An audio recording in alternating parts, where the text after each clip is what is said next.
Hi there guys, I'm Danny, and welcome to today's episode of All Monsters Go to Space.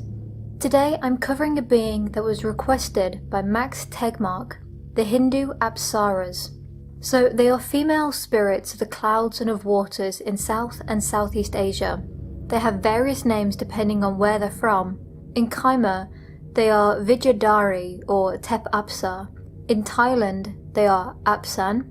In Java, Hapsari, Widadari, and in Vietnam, Bosalatu, and in Indonesia and Malaysia, they are called Bidadari. Now Apsaras were beautiful beings and are akin to the English nymphs almost. And there are normally two kinds, the Daivika and the Lokika. The first mean divine, and the latter are worldly. This also means their placement, I guess. The divine 10 reside in the heavens, whilst the 34 Lokika are around the world. In Indian mythology, as well as throughout Hindu mythology and so many other ones that have Apsaras, they are depicted as youthful and elegant with an unbeatable skill in dancing. They are married to the Gandharvas, who were the musicians within Indra, the king of the demigods' court. The Apsaras were in a way muses to their spouses and entertainment for the other deities. Since they are sky gods, they can fly, and most are depicted as winged, or their clothing seems to form wings, and they could also change their form. They are linked to fertility and fortune, primarily in games and gambling. So we've all heard the term Lady Luck. She may actually be an Apsara. A few of the Apsaras stand out from the others, and are spoken about individually, but I will cover some of these a little bit later on in this video. Apsaras are mainly found being mentioned in forms of dance, literature and art. In Cambodia, they can be found in the stone bas-reliefs within the Angkorian temples. They are normally portrayed as dancing. In China, they are shown throughout art, mainly in paintings and sculptures that can be found in Buddhist cave sites, and they are normally shown as flying rather than dancing.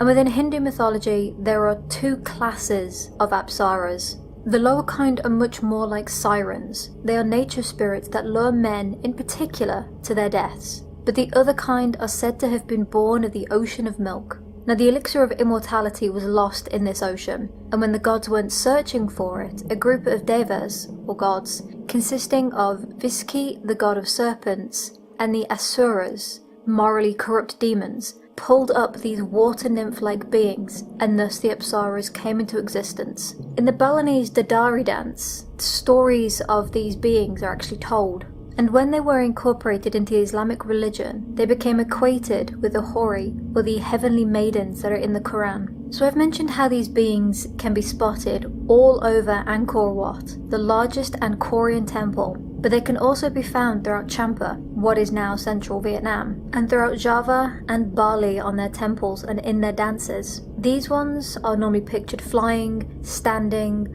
or holding and spreading lotus petals. More specifically, if you look in Borobudur, Plausan, Penataran, Prambanan and Mendut, you may find different forms of Apsaras performing their graceful dances. Now in the tale Kakawiri Arjuna Wiwaha by Mapu Kanwa in 1030, it portrays the tale of Arjuna. This person meditated and performed asceticism, but this unnerved Indra, and he sent an Apsara to seduce him. But Arjuna didn't fall for this, and actually won the ultimate weapons that could defeat the threat that was coming from a giant who was bothering the people during King Alanga's reign. In the Natya Sastra, the primary work of dramas theory for Sanskrit drama, there are actually lists of Apsara, and these include Kalabar, Arjuni, Supaskala and Supaspamala, Sarala, Manchkesi, Sulakana, Vigagola, Sukhesi, Devasena, Devadatta, Buddha, Santati, and just so many more names. There's too many to even cover them all. Within the epic Mahabharata, the Apsaras also feature kind of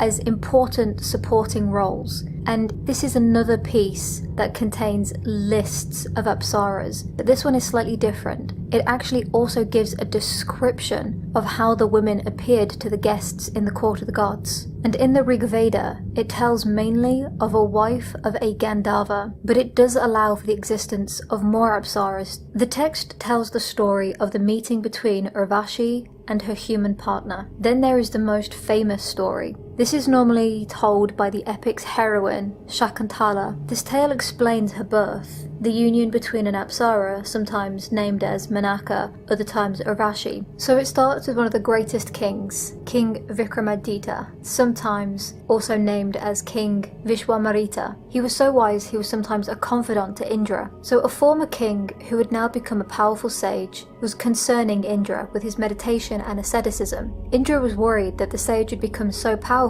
he would eventually be coming after his throne, so he wished to distract him. At the time, he was watching the Apsaras dance and had an idea. He would find the best dancer and send her to seduce the sage to stop his power from continuing. Unfortunately for Indra, he had two Apsaras that were the best, and so he asked his friend to judge. On the morning of the performance, the king prayed to the mother goddess for help in making a wise and true decision. He opened his eyes when he heard a buzzing. 2 honeybees had flown through his window and landed on 2 lotus flowers. At first he was unsure of the reason why, but sensing the importance, he took the 2 flowers anyway. The reason soon became clear when he saw Urvashi and Ramba dance. To his eyes, they were 2 equal, they were both as good as each other. So he then gave each one of them the lotus blossom. They danced again, and Ramba started to frown. She then stopped as her hand had swollen. She'd been stung. Urvashi was then declared the winner because she had held on to the flower firmly, but not so much that the bee was aware of her existence, unlike Ramba, who had held on to her flower too tightly. Urvashi was then sent down to the sage, and as she approached, the wind god Vayu